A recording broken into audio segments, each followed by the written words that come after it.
సూర్యుడి గురించి కొన్ని కోట్ల కిరణాలు ఒక పుస్తకం ప్రత్యేకంగా లేఖించబడి గ్రంథాలే ఉన్నాయి గురువు గారు. దాని గురించి ఎంత చెప్పుకున్నా తక్కువే. కానీ ప్రత్యేకించి ఈ రోజు ఒకటి ఉంది అంటే ఆ రోజును వినియోగించుకోవడం ప్రత్యేకం. ఇందులో ఇంకో విషయం చెప్పమంటారా తల్లి?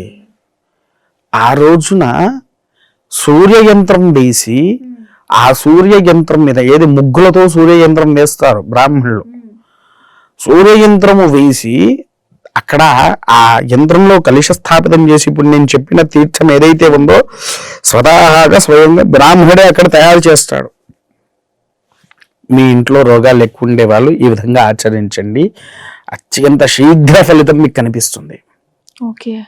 ఎవరైతే అరుణపారాయణము చేసే బ్రాహ్మణులు సూర్య నమస్కారాల విధితో చేస్తారో మీరు మీ ఇంటికి పిలుచుకొని ఆ రోజున ఈ ముగ్గు వేయించి దాని మీద ఈ కలుషం పెట్టించి సూర్య భగవానుడికి ఆచరించేటువంటి అరుణపారాయణాన్ని ఆచరించి సూర్య నమస్కారము చేసినటువంటి ఎడల మన రోగాలన్నీ నివారణ అయ్యే ఆస్కారం ఉంది. అందరూ కలిసి కూడా ఒక రకంగా చేసుకోవచ్చు గురువు గారు. ఇప్పుడు అపార్ట్మెంట్ కల్చర్ పెరిగిపోయింది కాబట్టి వాళ్ళ అపార్ట్మెంట్ లో అనుకుని ప్రత్యేకంగా ఈ కార్యక్రమం చేయించుకుంటే వాళ్ళందరూ కూడా ఆరోగ్యవంతులుగా మారుతారు. చాలా మంచి విషయం చెప్పారు.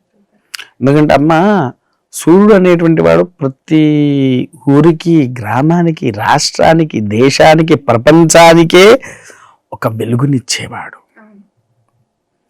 మీరు సామూహికంగా చేసుకున్నా ఎలా చేసుకున్నా తీర్థం మాత్రం ఒకటే సామూహికం. అవును, ఒక తీర్థం ప్రతి ఒక్కరు తీసుకోవడానికి అనువు. అలా ఆచరిస్తే గనక తల్లి దాని ఫలితం మీకు ఎంత తొందరగా కనిపిస్తాదో అంత తొందరగా కనిపించేస్తుంది. త్వరగా కూడా అంతటి శక్తియే ఈ భానుసప్తమి.